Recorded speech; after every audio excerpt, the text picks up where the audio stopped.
আসসালামু আলাইকুম। ওয়ালাইকুম আসসালাম। আজকের এই ভিডিওটা খুবই ইনফরমেটিভ একটা ভিডিও, কারণ বাংলাদেশ আগামী দিনে কেমন হতে যাচ্ছে, আচ্ছা, বিশেষ করে যেখান থেকে বাংলাদেশের ভাগ্য লিখিত হয়, মানে আমাদের জাতীয় সংসদ, সেই জাতীয় সংসদে আসছে আমূল পরিবর্তন। 53 বছর পর এবার নতুন আরো একটা যাত্রা শুরু হবে আমাদের সংসদীয় সিস্টেমের ক্ষেত্রে। আচ্ছা, কক্ষ বিশিষ্ট একটা সংসদ, আচ্ছা, উচ্চ কক্ষ, নিম্ন কক্ষ, দুইটা পার্ট থাকবে।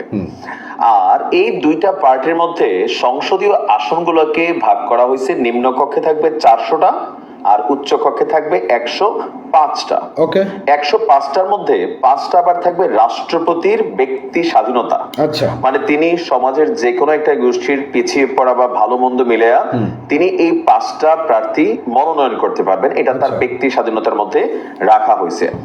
আর নিম্ন কক্ষ যে আমাদের সংসদ আছে, এটা হবে প্রচলিত সিস্টেমে, মানে গত 53 বছর যাবত আমরা যেই 350 আসনের নির্বাচন দেখছি, এটা এবার এখানে আর একটু বাড়ানো হয়েছে, যেটা হয়ে যাবে 400 মধ্যে এতদিন আমাদের নারী সংসদ সদস্যদের জন্য আসন সংখ্যা ছিল 50টি, বা এখন নারীদের জন্য হবে 100টি, পুরুষদের জন্য হবে 300টি, মানে 300 প্লাস 100 ইকুয়াল টু 400। আর উচ্চ কক্ষের হিসাবটা আলাদা।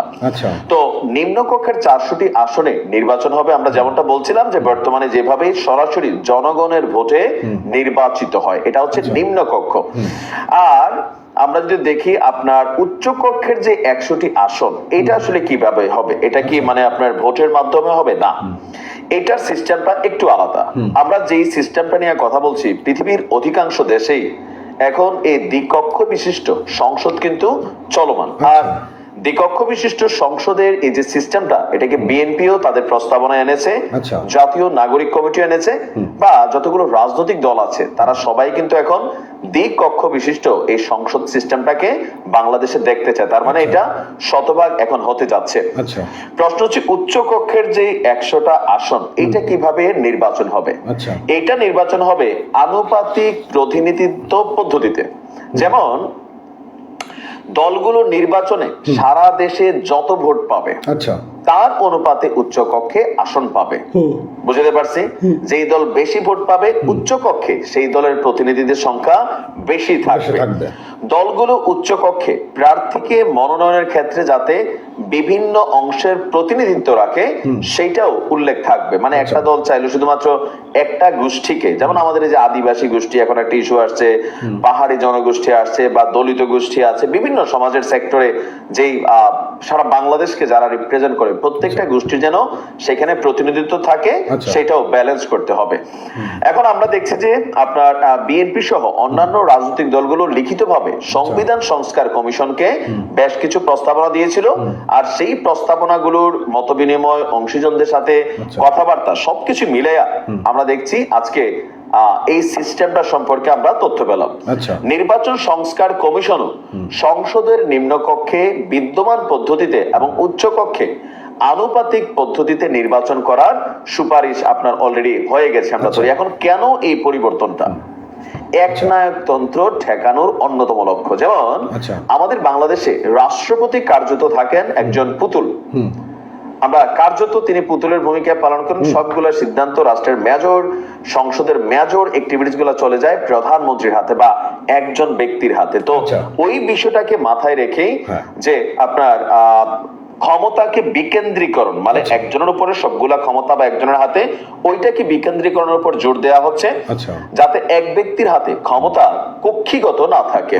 এই লক্ষ্যেই দ্বিকক্ষ বিশিষ্ট সংসদ করা। একজন ব্যক্তি সর্বোচ্চ কয়টি মেয়াদে প্রধানমন্ত্রী হতে পারবেন তা নির্দিষ্ট করে দেওয়া। এখানে একজন ব্যক্তি এখন আর 2বারের বেশি প্রধানমন্ত্রী হতে পারবেন না। আর প্রধানমন্ত্রী একই সঙ্গে দলীয় প্রধান এবং সংসদ নেতা যাতে না হন, এমন বিধানও তৈরি করা হচ্ছে। আর এতে কোথাও না কোথাও বিএনপি, আওয়ামী লীগ বা জামাত না, জাতীয় পার্টি, এই দলগুলোর জন্য এখানে একটা পরিবর্তন চলে আসবে। পাশাপাশি নির্বাহী বিভাগের জবাবদিহি নিশ্চিত করা, নির্বাচনকালীন অন্তর্বর্তী সরকারের বিধান, প্রধানমন্ত্রী ও রাষ্ট্রপতির মধ্যে ক্ষমতার ভারসাম্য আনা, নির্বাহী বিভাগ, আইনসভা, ও বিচার বিভাগের মধ্যে ক্ষমতার ভারসাম্য করা, বিচার বিভাগের স্বাধীনতা নিশ্চিত করা, এই সকল বিষয়কে বেসিক্যালি আপনার গুরুত্ব দিচ্ছে আমাদের নির্বাচন সংস্কার কমিশন। এছাড়া সংবিধানের মূলনীতিতে পরিবর্তন আনার সুপারিশও করা হচ্ছে। সাম্য, মানবিক মর্যাদা এবং সামাজিক সুবিচার, এই তিনটিকে সংবিধানের মূলনীতি করার সুপারিশ করতে যাচ্ছে কমিশন। আর আলী রিয়াজের নেতৃত্বে আমরা আজকে সম্ভবত দেখছি যে আপনার এটা সরকারের হাতে চলে এসেছে, অথবা আগামীকালকে এটার পূর্ণাঙ্গ জিনিসটা সামনে আসবে। তো সিস্টেম খারাপ না, আমার মনে হয় যে এটা মোটামুটি ভালোই একটা সিস্টেম হতে যাচ্ছে বাংলাদেশের ইতিহাসে প্রথম। তো এখন রাষ্ট্রপতি আর ওই যে আগের মতন পুতুল অবস্থা থাকবেন না, তার হাতেও যেই ক্ষমতা থাকবে, প্রধানমন্ত্রীর হাতেও একই ক্ষমতা থাকবে। তার মানে প্রধানমন্ত্রী এবং রাষ্ট্রপতি ক্ষমতার দিক থেকে হিসাব করলে একে অন্যের জন্য কিন্তু একটা ডিফারেন্ট ক্যারেক্টার। যে প্রধানমন্ত্রী চাইলে সবকিছু হয়ে গেল দেশে, নো, রাষ্ট্রপতি এখন ভূমিকা রাখতে পারবেন, এই অথরিটি বা সুপ্রিম পাওয়ার তাকে দেওয়া হচ্ছে। দেখা যাক, আরো হয়তো বিস্তারিত আসবে। ভালো থাকবে। তো আপনারা এই বিষয়ে কি মতামত দেবেন? আসলে কি 505টা আসন করার প্রয়োজন রয়েছে, এবং সরকার এককভাবে একজনই প্রধানমন্ত্রী তো থাকবে, যত খুশি তত, এটা আসলে আমার কাছেও কেন যেন একটু খারাপ মনে হয় যে একটা রাজনৈতিক দল, এটার পরিবর্তন দরকার হয়, নেতৃত্বের পরিবর্তন দরকার হয়, রাষ্ট্রীয় নেতৃত্বের পরিবর্তন দরকার হয়। এটা মোটামুটি খারাপ হয় না, এই আর কি।